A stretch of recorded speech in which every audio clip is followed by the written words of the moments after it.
Assalamualaikum warahmatullahi wabarakatuh. Perkenalkan, nama saya Muhammad Ren Fauzan dari kelas manajemen 22C dengan NPM 224111336. Kali ini saya akan menjelaskan tentang apa itu resiko reputasi. Resiko reputasi mengacu pada tindakan dan keadaan yang dapat menyebabkan organisasi atau entitas lain kehilangan kredibilitasnya di mata pemangku kepentingan, pelanggan, mitra, atau masyarakat umum. Hilangnya kepercayaan ini, jika tidak ditangani dengan cepat dan tepat pada gilirannya, dapat menyebabkan kerugian finansial yang parah bagi suatu entitas.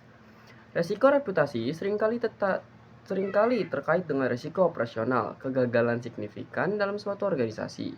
Jika dipublikasikan, dapat berdampak pada perspektif pihak luar terhadap organisasi tersebut dan menimbulkan konsekuensi lebih lanjut.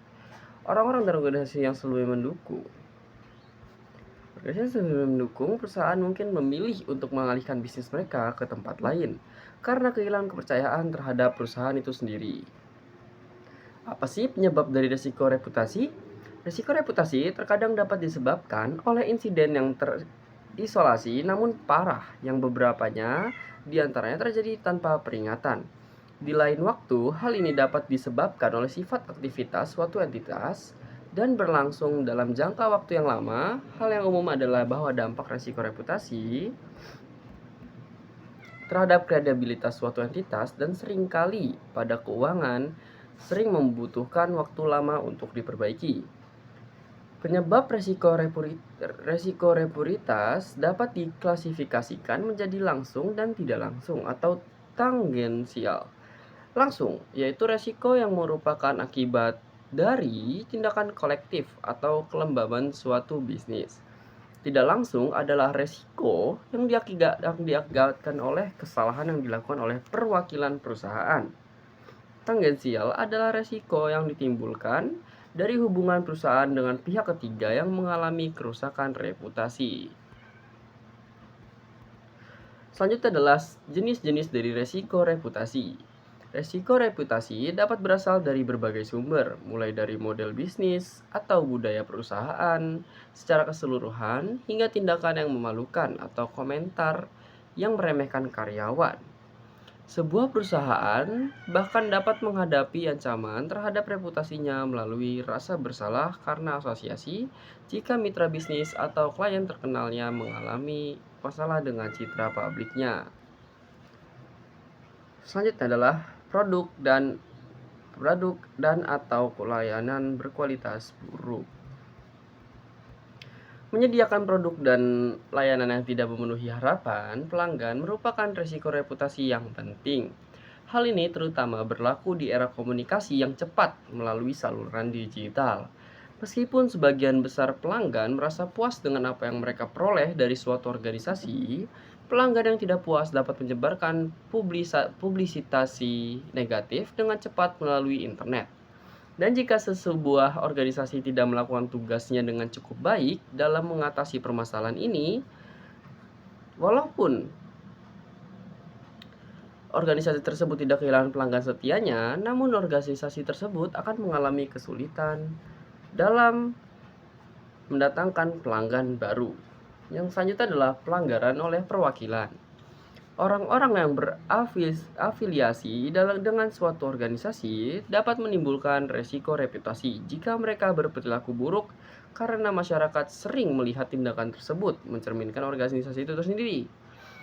Seringkali hal ini dikaitkan dengan perilaku tidak etis atau perilaku buruk lainnya, terutama kejahatan yang dilakukan oleh para eksekutif atau pemilik manfaat, baik dalam konteks bisnis maupun dalam kehidupan publik. Bahkan, karyawan biasa pun dapat menyebabkan masalah reputasi. Mereka dapat menyebabkan insiden di tempat kerja atau di tempat umum yang diberitakan oleh outlet berita. Mereka dapat berkonfrontasi dengan pelanggan atau gagal mengikuti pesan merek perusahaan. Atau mereka bisa mengkritik perusahaan sendiri atau menyebarkan pesan negatif lainnya di media sosial.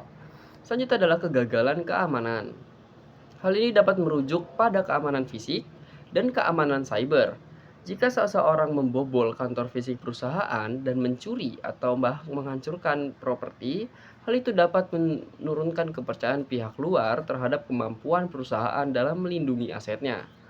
Namun, yang lebih merusak reputasi adalah bisnis yang terkena serangan cyber seperti serangan DDoS atau pelanggaran data atau serangan malware.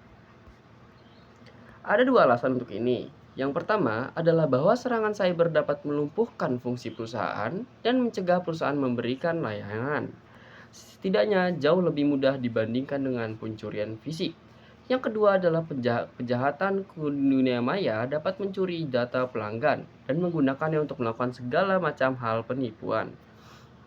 Yang selanjutnya adalah kekurangan kepatuhan.